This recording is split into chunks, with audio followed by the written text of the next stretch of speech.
If you are new to my channel, do subscribe it and make sure to hit the bell icon so that you would not miss any of my upcoming videos.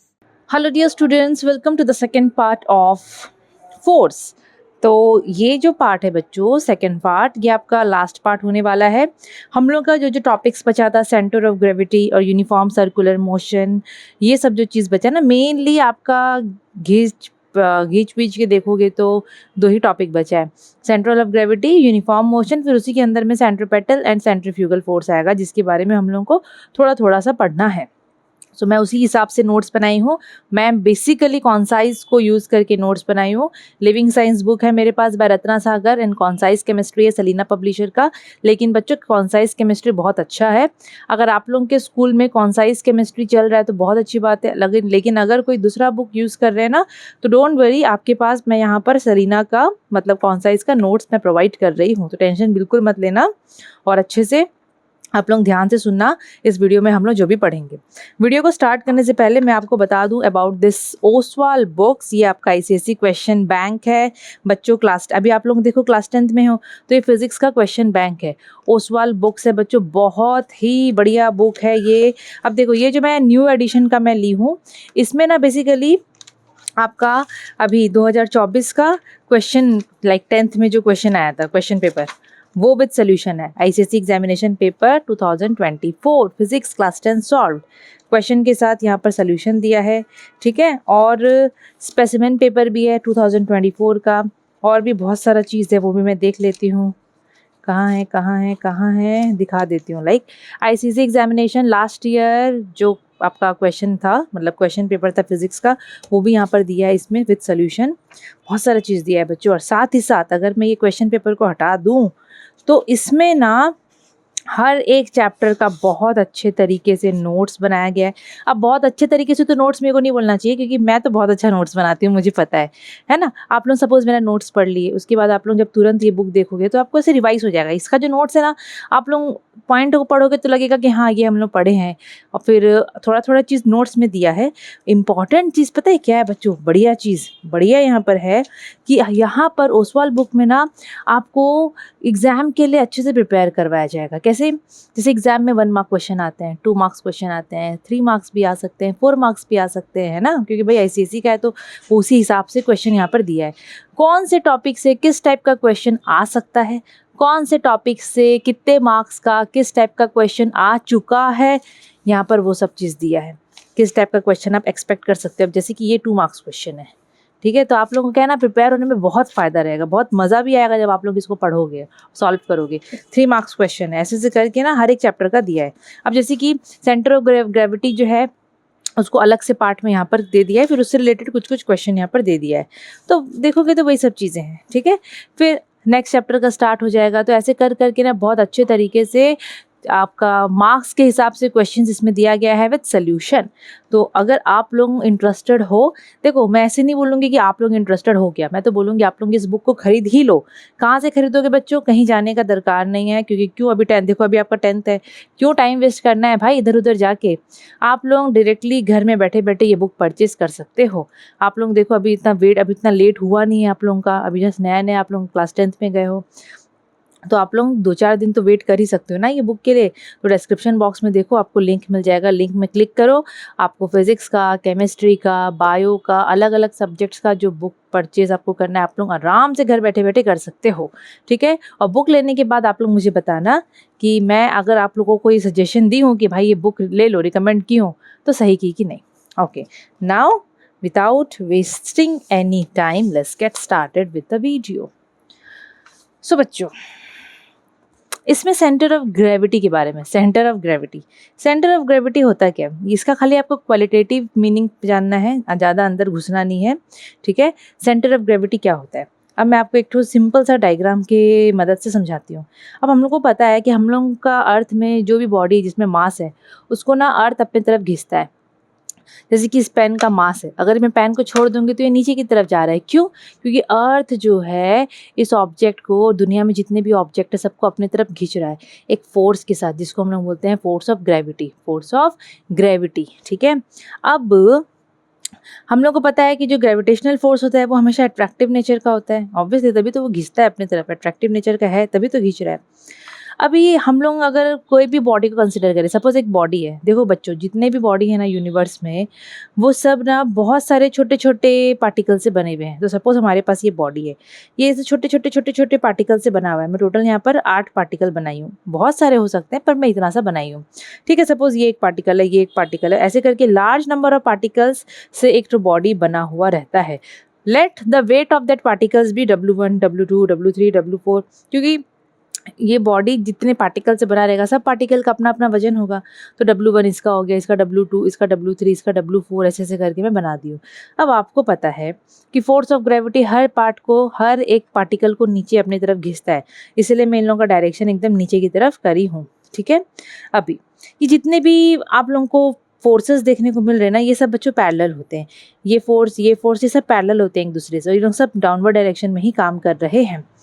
तो यहाँ पर एक चीज़ मैं बताऊँ आपको, तो अगर मैं आप लोगों को यहाँ पर बोलूँ कि इस पे यहाँ पर जितने भी पार्टिकल्स हैं सबका वजन नीचे की तरफ जा रहा है, ठीक है। तो ये जितने भी, अब देखो वजन को हम लोग एक टाइप का फोर्स भी कंसिडर कर सकते हैं। वेट का यूनिट होता है न्यूटन, फोर्स का भी यूनिट बच्चों न्यूटन होता है, ठीक है। तो आप लोग वेट को एक टाइप का फोर्स कंसिडर कर सकते हो। तो यहाँ पर ये जितने भी पार्टिकल्स है सबका अपना अपना वेट है, और सब जो है वेट को डाउनवर्ड डायरेक्शन की तरफ मार रहे हैं, ठीक है, एक्सर्ट कर रहे हैं अपना वेट को कौन से डायरेक्शन में, वर्टिकली डाउनवर्ड। अब ये जितने भी फोर्सेज है, अभी वेट की जगह मैं फोर्स वर्ड यूज़ कर रही हूँ, जितने भी फोर्सेज है ये सब बच्चों एक दूसरे से पैरेलल होता है, ये सब एक दूसरे से क्या होता है, पैरेलल होता है। मैं ये सारा जितना भी फोर्सेज यहाँ पर दिख रहा है आपको, W1 W2 W3, या फिर वेट आप लोगों को जितना भी दिख रहा है, इसको मैं रिप्लेस कर सकती हूँ एक तो कैपिटल W से। मतलब यहाँ पर अलग अलग पार्टिकल्स लोगों का अपना अपना वजन है। तो अगर मैं सारे पार्टिकल्स के वजन को प्लस करूँगी, suppose n number of particles है, तो टोटल मिला के कैपिटल W हो जाएगा। मतलब इनका टोटल वेट जो भी आएगा that is equal to the weight of different different particles which are present inside that body. समझ में आया?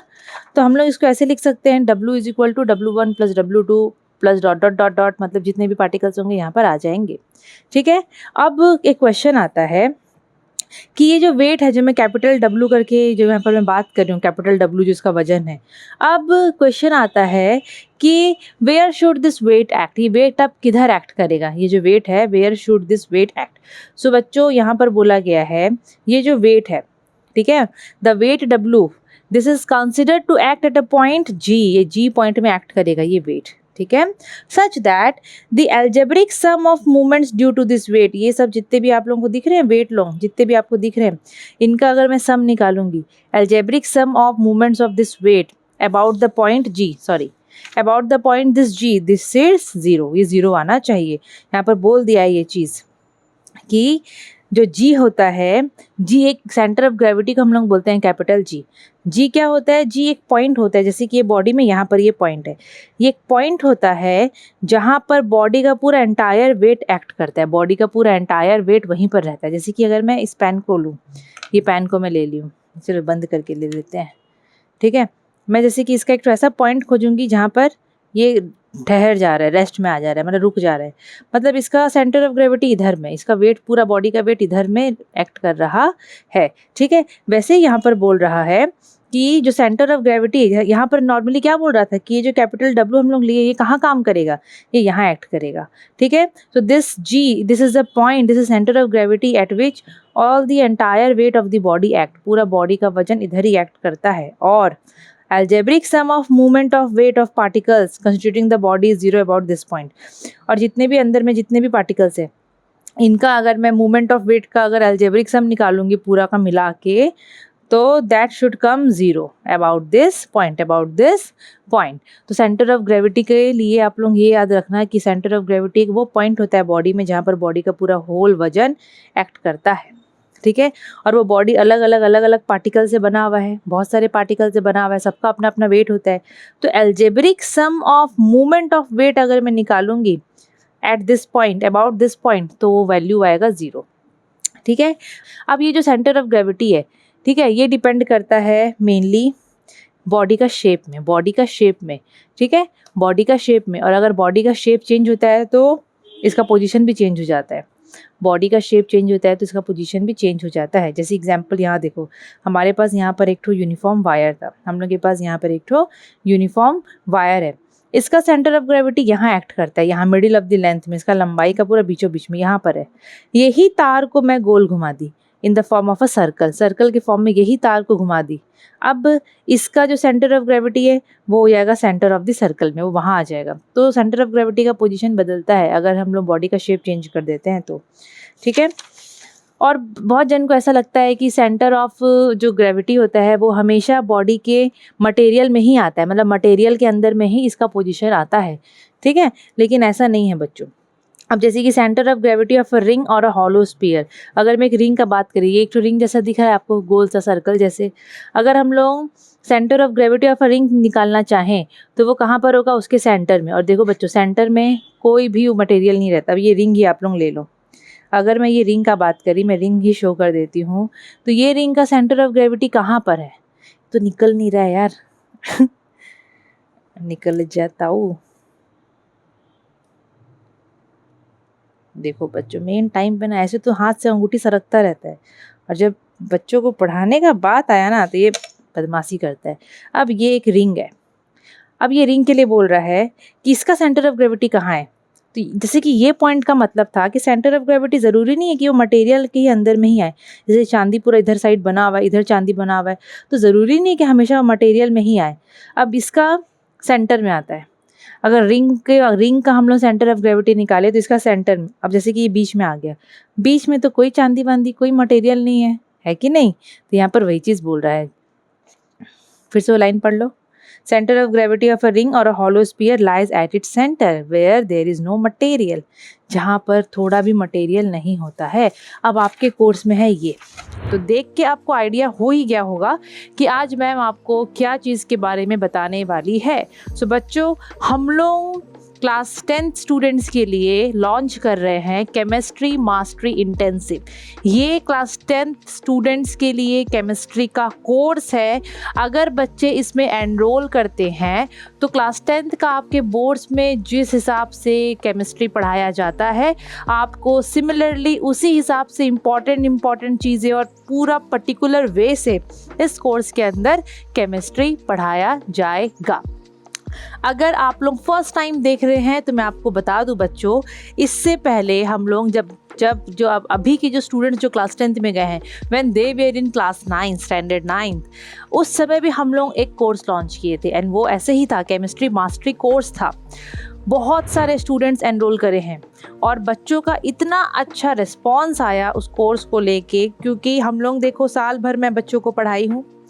अभी लास्ट में जब उनका एनुअल एग्ज़ाम का रिपोर्ट आया और बच्चे और उनके पेरेंट्स खुद भी बच्चों का इम्प्रूवमेंट देख रहे थे, इतना अच्छा पॉजिटिव फीडबैक, पॉजिटिव रिस्पांस मुझे मिला है बच्चों, मैं आपको बता नहीं सकती हूँ। बच्चे इतने खुश हैं केमिस्ट्री मास्टरी कोर्स से, वो लोगों का इतना केमिस्ट्री में मार्क्स बढ़ा है, इतना वो लोग इम्प्रूव किए। जिन बच्चों को केमिस्ट्री में इंटरेस्ट नहीं था उनको इंटरेस्ट डेवलप हो गया, सोचो उनमें केमिस्ट्री के लिए इंटरेस्ट डेवलप हो गया। क्यों? क्योंकि हम लोग वहाँ पर बहुत अलग तरीके से पढ़ाए थे। कैसे पढ़ाए थे बच्चों? हम लोगों का मतलब मैं अपना बात कर रही हूँ, ठीक है, मैं अपना ही बात कर रही हूँ। कैसे पढ़ाए थे? अब यहाँ पर भी आप लोग उसी हिसाब से पढ़ोगे। हम लोग क्या कर रहे हैं बच्चों, यहाँ पर अगर आप लोग ये कोर्स पे लाइक एडमिशन ले लेते हो, एनरोल कर लेते हो केमिस्ट्री मास्टरी इंटेंसिव में, तो बच्चों आपको जितने भी चैप्टर्स आपके केमिस्ट्री का कंटेंट्स में दिया गया है ना, बहुत सारे चैप्टर्स हैं ना, 12 तक चैप्टर है, फिर 12 ऑर्गेनिक केमिस्ट्री के अंदर बहुत सारे चैप्टर होंगे।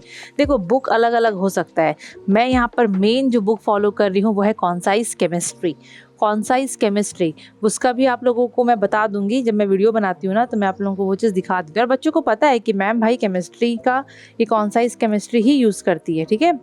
सो वो मेन बुक है। आपके स्कूल में हो सकता है भाई कि अलग अलग बुक हो, नो प्रॉब्लम, चलेगा, लेकिन टॉपिक सेम होता है। अब मैं जब क्लास 9th में केमिस्ट्री मास्टरी कोर्स लॉन्च की क्लास 9th के लिए, तो मैं थोड़ी ना अलग अलग हर स्टूडेंट का बुक को मंगा के पढ़ाई, नहीं, मेरे पास बहुत सारे बुक्स है बच्चों, बिकॉज मुझे बच्चों को बेस्ट से बेस्ट चीज़ देना है, बेस्ट से बेस्ट नोट्स बना के देना है। तो मैं खाली एक बुक फॉलो नहीं करती, मेरे पास बहुत सारे बुक्स है। 10th में भी मैं बहुत सारे बुक्स फॉलो करने वाली हूँ आप लोगों के लिए। उसी को मिला जुला के मैं नोट्स बना के आपको प्रोवाइड करूँगी। साथ ही साथ अगर आप इस कोर्स में एनरोल कर लेते हो तो आपको क्या दिखेगा, आपको दिखेगा वो चैप्टर का वीडियोस। एक बार में सारा वीडियोस नहीं दिखेगा, मैं ये भी क्लियर कर दूँ कि आपके स्कूल में टीचर्स एक बार में सब चैप्टर पढ़ा देते हैं, नहीं ना। तो ये भी बच्चों एक टाइप का कोर्स है, इंटेंसिव कोर्स है, okay, chemistry mastery intensive.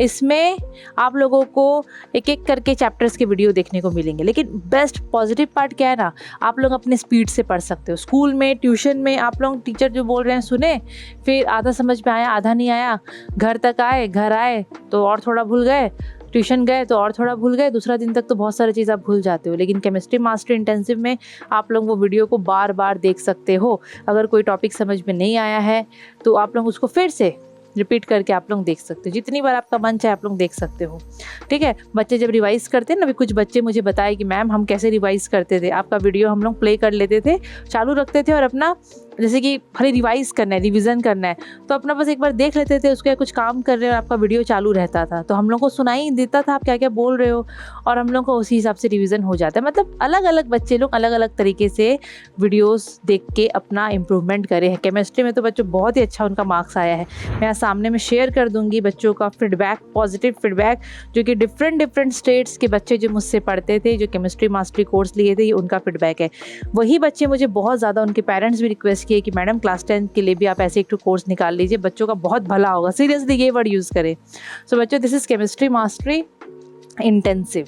So this is for class 10 students. जितने भी क्लास 10 के स्टूडेंट्स हैं, बहुत सारे बच्चे भी एनरोल कर चुके हैं, बट जितने भी क्लास 10 के स्टूडेंट्स हैं, this course is for you people. Chemistry course है ये। आप लोग अगर एनरोल करते हो तो बहुत ही ज़्यादा आपको फ़ायदा होने वाला है। कैसे? एक तो आपको सारे वीडियोज़ देखने को मिलेंगे, आप लोग अपने तरीके से, आपका अपने कन्वीनियंस के हिसाब से वीडियोज़ को देख के अपने आप को प्रिपेयर कर सकते हो, है ना। दूसरा, मैं आपको मतलब हर एक चैप्टर के बाद ना बोर्ड क्वेश्चंस करवाऊंगी। मतलब उस समय जितना बोर्ड क्वेश्चंस हम लोग प्रैक्टिस कर पाएंगे करेंगे। हर एक चैप्टर के बाद आपको इंपॉर्टेंट क्वेश्चंस भी मिलेगा। और ऐसा नहीं कि मैं एक बार क्वेश्चन दे दी तो हो गया, नो।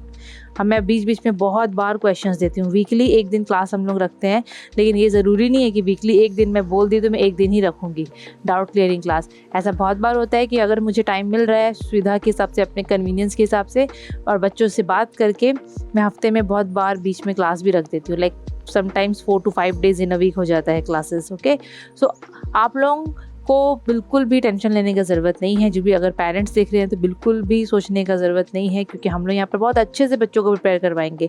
एग्ज़ाम में टू द पॉइंट कैसे आंसर लिखते हैं, कोई टॉपिक से कितने मार्क्स का, किस टाइप से कैसा क्वेश्चन आ सकता है, हर चीज़ हम लोग यहाँ पर डिस्कस करेंगे।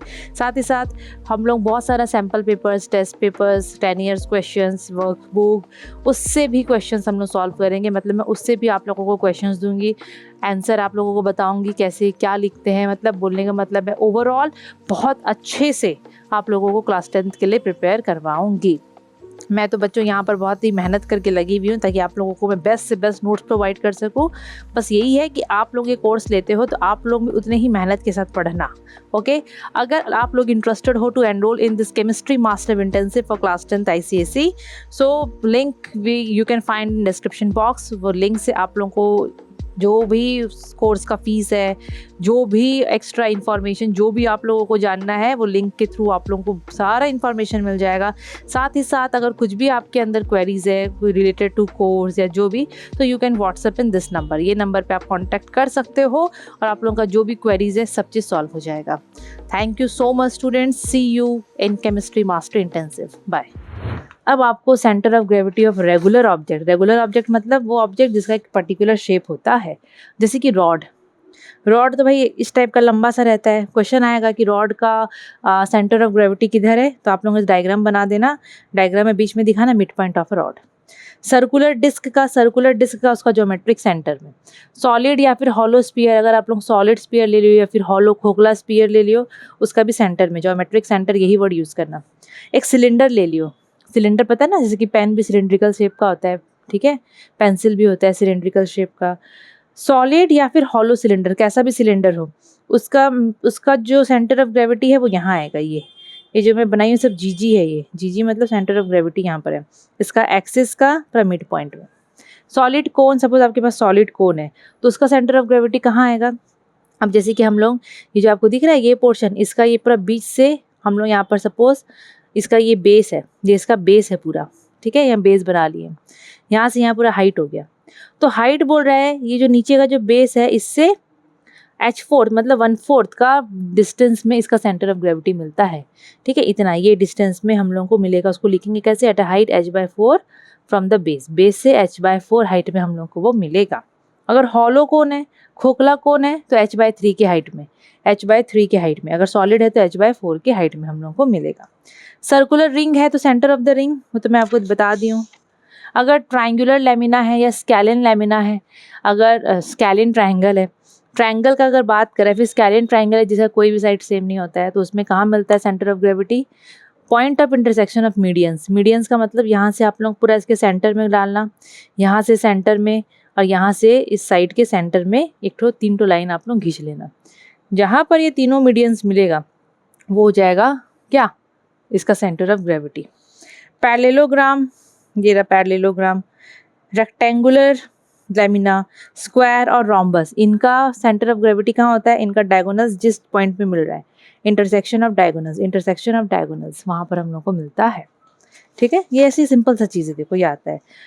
तो वो तो हम लोग देखे रेगुलर लेमिना का, ये है इरेगुलर लेमिना। सपोज आपके पास एक बॉडी है जिसका कोई शेप कुछ है ही नहीं प्रॉपर, ना रेक्टेंगल पता चल रहा है, ना ट्रायंगुलर है, कुछ नहीं, मतलब ऐसे डिफॉर्म्ड बॉडी है, उसका कैसे पता चलेगा। तो उसके लिए हम लोग एक काम करेंगे बच्चों, हम लोग उस बॉडी का 3 कोना मतलब 3 पॉइंट्स ले लेंगे at the edge of the lamina. इस लेमिना की एज में 3 पॉइंट आप लोग सीधा कर देना, ले लिए, ये ए हो गया, ये बी हो गया, सी हो गया। Then the object is suspended from any of the chosen point and weighted string is dropped from the same point. Suppose आप लोग क्या करोगे, पहले इसका एज में कोना में 3 गड्ढा कर दिए, फिर एक गड्ढे से आप लोग एक तो स्ट्रिंग को लटकाए हो। वेटेड स्ट्रिंग मतलब कुछ इसमें वजन ना आप लोग भर दिए हो वो धागा में, और या फिर कोई लोड लटकाए हो, यहाँ से आप लोग लोड लटका दिए, ठीक है। फिर आप लोग क्या करोगे, लाइन ड्रॉ करोगे अलॉन्ग द स्ट्रिंग, फिर ऐसे करके आप लोग सीधा लाइन ड्रॉ कर देना। सेम इस पॉइंट में रिपीट करना। तो आप लोग जो लाइन ड्रॉ करोगे ना, वो लाइन जहाँ इंटरसेक्ट करेगा, वो तीनों लाइन, वो हो जाएगा उसका सेंटर ऑफ ग्रेविटी का पोजीशन। ये सिंपल सा है, देखो ये उतना नहीं आता है, ठीक है। इसमें क्या क्वेश्चन आएगा, मेन आपका ये क्वेश्चन यहाँ से भर के आता है, यहाँ से भर के क्वेश्चन बच्चों एग्जाम में आता है, ठीक है। तो ये आपका सेंटर ऑफ ग्रेविटी का हो गया। अब है आपका यूनिफॉर्म सर्कुलर मोशन, जो कि बहुत सिंपल है, बहुत इजी है। देखो लीनियर मोशन एक होता है जो कि स्ट्रेट लाइन में ट्रैवल कर रहा है बॉडी। सपोज एक बॉडी स्ट्रेट लाइन में ट्रैवल कर रहा है तो लीनियर मोशन। अगर सर्कल में कर रहा है तो सर्कुलर मोशन,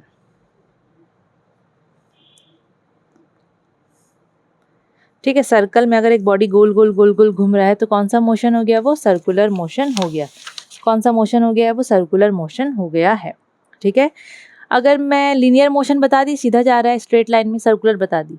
अगर यूनिफॉर्म लीनियर मोशन का बात करेगा, यूनिफॉर्म वर्ड आ गया सामने, तो यूनिफॉर्म का मतलब होता है ये जो बॉडी है, ये बॉडी जो यहाँ पर जा रहा है, इसका स्पीड और इसका वेलोसिटी दोनों यहाँ पर कांस्टेंट होगा।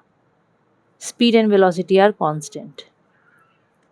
स्पीड और वेलोसिटी नहीं बदलेगा, जितना स्पीड में जा रहा था उतना ही स्पीड में जाएगा, जितना वेलोसिटी में जा रहा है उतना ही वेलोसिटी में जाएगा, वो नहीं बदलेगा। लेकिन सर्कुलर मोशन में अगर हम लोग यूनिफॉर्म वर्ड लगा देते हैं, यूनिफॉर्म सर्कुलर मोशन बोल देते हैं, तो यहाँ पर स्पीड तो सेम रहेगा, स्पीड चेंज नहीं होगा, स्पीड जो है वो कांस्टेंट रहेगा। कांस्टेंट ये भी अपना स्पीड रखा था, लीनियर मोशन में स्पीड कांस्टेंट रहता है, यूनिफॉर्म में भी, सर्कुलर मोशन में भी कांस्टेंट रहेगा, लेकिन यहाँ पर वेलोसिटी चेंज होता रहेगा। लेकिन यहाँ पर वेलोसिटी कांस्टेंट नहीं होगा, वेलोसिटी चेंज हो जाएगा। जहाँ आप लोग समझे कि वेलोसिटी चेंज हो रहा है, वेलोसिटी चेंज हुआ मतलब rate of change of velocity को क्या बोलते हैं, एक्सेलरेशन आ जाएगा। एक्सेलरेशन आ जाएगा मतलब this motion is what, accelerated. ये एक एक्सेलरेटेड मोशन है, एक्सेलरेशन वहाँ पर आ जाएगा। लेकिन यहाँ पर क्या वेलोसिटी बदल रहा था, स्पीड नहीं, वेलोसिटी अगर बदल रहा है तो एक्सेलरेशन आ जाएगा। हम लोग बोलेंगे ये एक्सेलरेटेड मोशन है। लेकिन यहाँ तो वेलोसिटी नहीं बदल रहा था, तो ये एक्सेलरेटेड मोशन नहीं था, यहाँ एक्सेलरेशन 0 है। लेकिन यहाँ पे एक्सेलरेशन 0 नहीं है। तो हम लोग का टॉपिक है यूनिफॉर्म सर्कुलर मोशन। तो यूनिफॉर्म सर्कुलर मोशन का मतलब कैसे डिफाइन करेंगे। सपोज एक पार्टिकल सर्कुलर पाथ में कांस्टेंट स्पीड के साथ मूव कर रहा है, एक पार्टिकल सर्कुलर पाथ में, सर्कल में कांस्टेंट स्पीड के साथ मूव कर रहा है, एक ही स्पीड के साथ, तो हम लोग उसका मोशन को बोलेंगे uniform circular motion. Uniform circular motion में particle travels equal distance in equal interval of time. इसका मतलब ये जो कांस्टेंट स्पीड का बात कर रहा है ना, कांस्टेंट स्पीड का डेफिनेशन यहाँ पर लिख दिया है कि यूनिफॉर्म सर्कुलर मोशन में जो पार्टिकल है कांस्टेंट स्पीड के साथ ट्रैवल करता है, मतलब वो equal distance equal time interval में कवर करता है, तो उसका स्पीड जो है वो यूनिफॉर्म है ना, यूनिफॉर्म स्पीड है। लेकिन पार्टिकल का डायरेक्शन हर पॉइंट में बदलता है। कैसे? अब जैसे कि वो पार्टिकल यहाँ से शुरू किया घूमना, यहाँ पहुँचा तो उस पार्टिकल का डायरेक्शन ये है, फिर वो यहाँ पहुँचा तो उस पार्टिकल का डायरेक्शन ये है, फिर वो यहाँ आया तो उस पार्टिकल का डायरेक्शन ये है, फिर वो यहाँ आया तो उस पार्टिकल का डायरेक्शन ये है, तो हर पॉइंट में। लेकिन जो डायरेक्शन है पार्टिकल का वो each point of the circular path change हो रहा है। सर्कुलर पाथ के हर पॉइंट में, इस पॉइंट पे भी चेंज हो रहा है, इस पॉइंट में भी चेंज हो रहा है। बोलने का मतलब है जैसे कि यहाँ चेंज हो रहा है, चेंज हो रहा है, मैं दिखाई हूँ ना आपको। और मैं कैसे इसका लाइन खींचूँ पता है? North, west, south, east. आप लोग भी ऐसे ही खींचना। यहाँ पर ले लेना एक पॉइंट, ऊपर दिखा देना नॉर्थ की तरफ, यहाँ ले लेना वेस्ट की तरफ, यहाँ ले लेना साउथ की तरफ, इधर ले लेना ईस्ट की तरफ। वो एकदम सही रहता है, ठीक है। तो इसका जो हर पॉइंट में डायरेक्शन चेंज हो रहा है ना बच्चों, डायरेक्शन चेंज हुआ मतलब वेलोसिटी चेंज हुआ, क्योंकि वेलोसिटी एक वेक्टर क्वांटिटी होता है जो कि डायरेक्शन के साथ लिंक होता है। याद है आपको? Velocity is a vector quantity. Her point में इसका डायरेक्शन बदला, डायरेक्शन जो कंटिन्यूसली चेंज हो रहा है मतलब वेलोसिटी चेंज होगा। तो हम लोग यहाँ पर ऐसे नहीं बोल सकते हैं कि इसका वेलोसिटी कांस्टेंट है। नो, डायरेक्शन हर पॉइंट में चेंज हो रहा है तो इसका वेलोसिटी भी चेंज हो रहा है। Velocity is not constant, it is variable. Velocity यहाँ पर वेरिएबल है। अगर वेलोसिटी वेरिएबल है, वेलोसिटी नॉन यूनिफॉर्म है, तो मोशन किस टाइप का होगा? एक्सेलरेटेड। वेलोसिटी चेंज हुआ, चाहे बढ़ा चाहे घटा, जो भी हुआ, एक्सेलरेशन आ जाएगा, ठीक है। तो यहाँ पर भी डिफरेंस बोला है। देखो बच्चों, मैं इसको स्टार्ट करने से पहले बता दूं, ये 3 मार्क का क्वेश्चन आ सकता है यहाँ से। बहुत सिंपल सा है, रट्टा नहीं मारना है। मैं आपको जैसे समझाई हूँ वैसे ही लिख के आना, ठीक है। और किसी को डाउट होगा, यहाँ पर आप बता दिए वेलोसिटी चेंज हुआ तो मोशन में एक्सेलरेशन आ गया, मतलब एक्सेलरेटेड मोशन हो गया। और जो सीधा सीधा जा रहा था लीनियर पाथ में, यहाँ तो वेलोसिटी नहीं चेंज हो रहा था, तो ये अनएक्सेलरेटेड है, मतलब यहाँ पर एक्सेलरेशन नहीं आएगा, एक्सेलरेशन 0 है, अनएक्सेलरेटेड मोशन है। एक्सेलरेशन मैं ऐसे बोल देती हूँ करके, हमेशा ऐसे ही हो जाता है मेरा। Now difference between uniform linear and uniform circular motion. Uniform linear मतलब सीधा लाइन में जब बॉडी जा रहा है। यूनिफॉर्म लीनियर अगर है तो उसका स्पीड और वेलोसिटी दोनों कांस्टेंट। अगर वेलोसिटी कांस्टेंट देख लिए ना तो एक्सेलरेशन इज 0, ठीक है। और हम लोग बोलेंगे uniform linear motion is an unaccelerated motion, क्योंकि एक्सेलरेशन तो है ही नहीं। और यूनिफॉर्म सर्कुलर मोशन का बात होगा तो भाई यूनिफॉर्म सर्कुलर मोशन में स्पीड सेम रहता है, स्पीड कांस्टेंट होता है, स्पीड नहीं बदलता, लेकिन वेलोसिटी बदल जाता है। वेलोसिटी बदल जाएगा तो एक्सेलरेटेड मोशन। अब है थोड़ा बहुत सेंट्रीपेटल एंड सेंट्रीफ्यूगल फोर्स के बारे में जान लो, ठीक है। इसका एक बार मैं फिर से चेक कर लेती हूँ। बार बार चेक करना सही लगता है मुझे, चाहे मैं कितनी बार पहले देख चुकी हूँ। क्या बोला है? सिर्फ यहाँ पर बोला है डिफरेंस बिटवीन, ले उसी हिसाब से पढ़ाएंगे ना। देखो, सेंट्रीपेटल एंड सेंट्रीफ्यूगल फोर्स, जब एक बॉडी सर्कल में घूम रहा है, सर्कुलर मोशन कर रहा है, तो एक फोर्स होता है बच्चों जो कि बॉडी को अंदर की तरफ घिसता है, टुवर्ड्स द सेंटर। एक बॉडी गोल गोल घूम रहा है तो एक फोर्स होता है which is directed towards the centre, जो सेंटर की तरफ बॉडी को घिसता है, उसको बोलते हैं सेंट्रीपेटल फोर्स। सेंट्रीपेटल फोर्स जो कि हमेशा इनवर्ड डायरेक्शन में होता है, रियल में ऐसा होता है, ठीक है। सेंट्रीपेटल फोर्स किसको बोलते हैं हम लोग? एक ऐसा force acting on a body towards the center of the circular path, towards the center आता है, घिसता है बॉडी को ये, ठीक है। उसको हम लोग बोलते हैं सेंट्रीपेटल फोर्स। जैसे एग्जांपल अगर मैं आप लोगों को बताई, यहाँ पर एग्जांपल अगर मैं बोलूँ, अब जैसे कि एटम में कोई भी एटम को ले लो, ठीक है। एटम में अभी इलेक्ट्रॉन्स होते हैं, इलेक्ट्रॉन्स जो है वो गोल गोल गोल गोल न्यूक्लियस है बीच में, इलेक्ट्रॉन न्यूक्लियस के चारों तरफ ऐसे गोल गोल गोल गोल घूमता है कि नहीं घूमता है। सो electron moves around the nucleus in a circular path, जिसके लिए सेंट्रीपिटल फोर्स इज ऑब्टेन्ड। और कहाँ से उसको सेंट्रीपिटल फोर्स मिलता है? इलेक्ट्रोस्टैटिक फोर्स ऑफ अट्रैक्शन होता है ना न्यूक्लियस और इसके बीच में, इलेक्ट्रॉन के बीच में, न्यूक्लियस और इलेक्ट्रॉन के बीच में जो इलेक्ट्रोस्टैटिक फोर्स ऑफ अट्रैक्शन होता है, वहीं से उसको मिलता है सेंट्रीपिटल फोर्स। समझ में आया? अब एक प्लैनेट मैं अगर ले लूँ, जो सूरज भगवान है हम लोग के, सूरज देवता, उसके चारों तरफ में प्लैनेट घूमता है। अब planet moves around the sun in a circular path. इसके लिए centripetal force is obtained from the gravitational force of attraction on the planet by the sun. सूरज क्या करता है? हर प्लैनेट को अपनी तरफ खींचने का कोशिश करता है। ग्रेविटेशनल फोर्स उसको हम लोग बोलते हैं, जिस फोर्स से खींचने का कोशिश करता है उसको हम लोग बोलते हैं ग्रेविटेशनल फोर्स। ये सब कौन सा इसमें दिया है, ठीक है।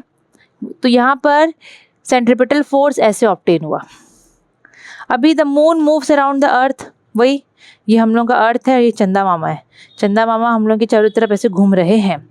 तो मून जो है वो अर्थ के चारों तरफ सर्कुलर पाथ में घूमता है। तो यहाँ पर भी centripetal force is obtained by the gravitational force of attraction on the moon by the earth. हम लोग का जो ये अर्थ है ना, अर्थ क्या करता है? मून को अपनी तरफ खींचता है ग्रेविटेशनल फोर्स की वजह से। तो यहाँ पर इसी को हम लोग बोलेंगे कि भाई सेंट्रीपिटल फोर्स यहाँ पर ऐसे ही आता है। तो ये 2-3 एग्जाम्पल था, ठीक है। और सेंट्रीफ्यूगल फोर्स का बात करेंगे। ये भाई अटक जा तू एक जगह। हाँ, सेंट्रीफ्यूगल का बात करेंगे तो ये ऑपोजिट होता है सेंट्रीपेटल से। सेंट्रीपेटल जो अंदर की तरफ एक्ट करता है ना, सेंट्रीफ्यूगल बाहर की तरफ, away from the centre, away from the centre, centre से दूर, दूर की तरफ जाता है। सेंट्रीपेटल फोर्स, सेंट्रीफ्यूगल फोर्स जो है it acts away from the centre, away from the centre, centre से दूर की तरफ ये फोर्स काम करता है। सेंटर से दूर की तरफ, अवे फ्रॉम द सेंटर, ये फोर्स काम करेगा, सेंट्रीफ्यूगल फोर्स, ठीक है। Centrifugal force. अब सेंट्रीफ्यूगल फोर्स के लिए क्या एग्जाम्पल दूं मैं? पहले ये बता देती हूँ कि ऑपोजिट होता है सेंट्रीपेटल से। अगर सेंट्रीपेटल फोर्स 5 न्यूटन का है तो उतना ही सेंट्रीफ्यूगल फोर्स रहेगा, मतलब दोनों का मैग्नीट्यूड सेम रहेगा लेकिन डायरेक्शन दोनों का ऑपोजिट है। डायरेक्शन दोनों का ऑपोजिट है। कैसा है? ऑपोजिट है, ठीक है। डायरेक्शन दोनों का ऑपोजिट है, ये चीज़ को थोड़ा याद रखना। सेंट्रीफ्यूगल फोर्स जो है वो रियल में वो फोर्स ऑफ रिएक्शन नहीं होता है बच्चों। हम लोग सोचेंगे सेंट्रीपेटल फोर्स आया तो उसके ऑपोजिट में सेंट्रीफ्यूगल फोर्स आएगा, मतलब एक्शन का रिएक्शन होगा। तो centrifugal force is not the force of reaction of the centripetal force, it is not the real force. Centrifugal force एक रियल फोर्स नहीं होता है, ये एक तो फिक्शियस फोर्स होता है। मतलब इसको खाली ऑब्जर्वर अपने हिसाब से एज्यूम करता है। अगर मैं ऑब्जर्वर हूँ, मैं अपने हिसाब से इसको एज्यूम करूँगी, लेकिन सेंट्रीपेटल फोर्स एक रियल फोर्स होता है, ठीक है। इनका डिफरेंस एग्जाम में आता है और यही सब चीज़ें हैं। इसमें तो खाली डिफरेंस बोला था बताने के लिए, फिर भी मैं थोड़ा ज़्यादा बता दी, है ना। तो बच्चों आप लोगों का पहला चैप्टर होता है कंप्लीट। देखो चैप्टर नंबर 1 कंप्लीट हो गया। नेक्स्ट हम लोग चैप्टर नंबर 2 करेंगे। जितना हो सके वीडियो को देखो और समझो कि मैं क्या पढ़ाई हूँ क्या नहीं। अपने फ्रेंड्स लोगों के साथ, आपके रिलेटिव्स के साथ, जो बच्चे क्लास 10th में हैं उनके साथ भी शेयर करो, ताकि आपके साथ साथ दूसरों का भी भला हो, है ना। तो ये चैप्टर आपका हो गया ख़त्म। और बच्चों मैं आपको ओसवाल बुक के लिए पहले से ही बता दी हूँ कहाँ से आप लोग परचेज़ कर सकते हो। ओसवाल बुक बहुत ही अच्छा बुक है, क्वेश्चन बैंक इसका। एंड जो भी डाउट होगा आपको पता है, आप लोग आराम से क्लियर कर सकते हो। सामने में एक व्हाट्सएप नंबर दिख रहा है, उसमें आप लोग अपना डाउट्स को पूछ सकते हो। और साथ ही साथ इसी नंबर पे आप लोग केमिस्ट्री मास्टरी इंटेंसिव के बारे में और जान सकते हो और अपने आप को एनरोल कर सकते हो। अगर आप लोग अभी तक एनरोल नहीं करे हो बच्चों केमिस्ट्री मास्टरी इंटेंसिव में, जो आपके लिए कोर्स बनाई हूँ मैं, तो बच्चों और देर मत करो, क्योंकि क्लास 10th है, ये चीज़ों को हल्का में मत लो। वीडियो अच्छा लगे तो लाइक, शेयर एंड सब्सक्राइब ज़रूर से कर देना। Thank you.